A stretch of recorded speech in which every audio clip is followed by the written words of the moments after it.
மேலையூரில் கந்தன் என்ற ஒருவன் இருந்தான். அவனுக்கு ஒரே மகன். திருமண வயது.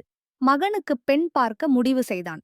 பல இடங்களை அணுகினான். ஆனால் கந்தன் விரும்பியவாறு சரியான பெண் கிடைக்கவில்லை. பெண்ணின் குடும்பத்தார் செலவாளியாக இருக்கக்கூடாது என்று நினைத்தான் கந்தன். அதுதான் அவனது விருப்பம். ஒன்றிரண்டு இடங்களில் பெண்ணுக்கு குணப்பொருத்தம் இருந்தது.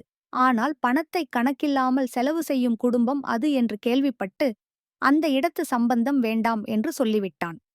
கடைசியாக குப்பாம்பட்டியில் ஒரு வரன் இருக்கிறது என்றும் பணத்தை எண்ணி எண்ணி செலவு செய்யும் குடும்பம் என்றும் கேள்விப்பட்டு குப்பாம்பட்டிக்கு புறப்பட்டான். வழியில் டீ வடை சாப்பிட்டால் பணம் செலவாகும் என்று எண்ணி புளிசாதம் செய்து கட்டுச்சோறு கட்டி எடுத்துக்கொண்டு புறப்பட்டான்.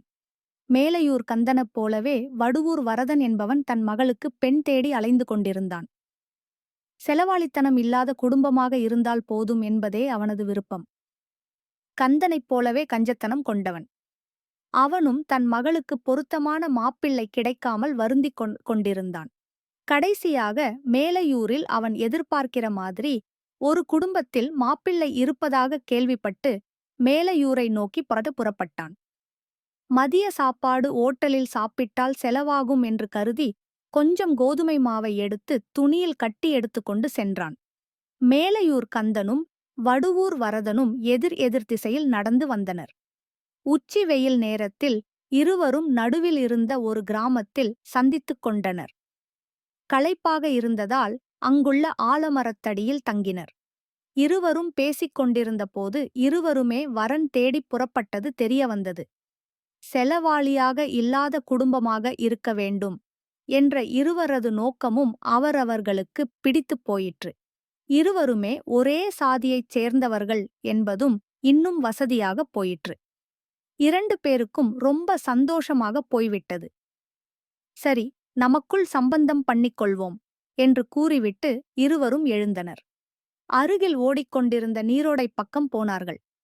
மேலையூர் கந்தன் தனது சோற்று மூட்டையிலிருந்து கொஞ்சம் சோற்றை எடுத்து நீரில் கரைத்து அந்த நீரை குடித்துவிட்டு கஞ்சி ஆகாரம் முடிந்துவிட்டது என்றபடியே ஏப்பம் விட்டான். இதை பார்த்து கொண்டிருந்த வடுவூர் வரதன், கொஞ்சம் செலவாளி குடும்பம் போலத் தெரிகிறதே என்று எண்ணிக்கொண்டே தனது மாவு மூட்டையை எடுத்து நீருக்கு மேலே தூக்கிப் பிடித்தான். மூட்டையின் நிழல் தண்ணீரில் தெரிந்தது. மூட்டை நிழல் படிந்த நீரை ஒரு கையால் அள்ளி அள்ளிக் குடித்தான். பெரிய ஏப்பம் விட்டுவிட்டு வாயைத் துடைத்துக் கொண்டான்.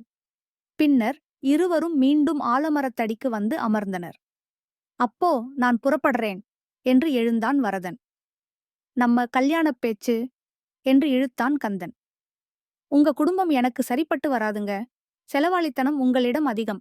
நான் வேற இடத்திலே முயற்சி பண்றேன் என்று சொல்லிவிட்டு நடையைக் கட்டினான் மாவு மூட்டை வடுவூர் வரதன்.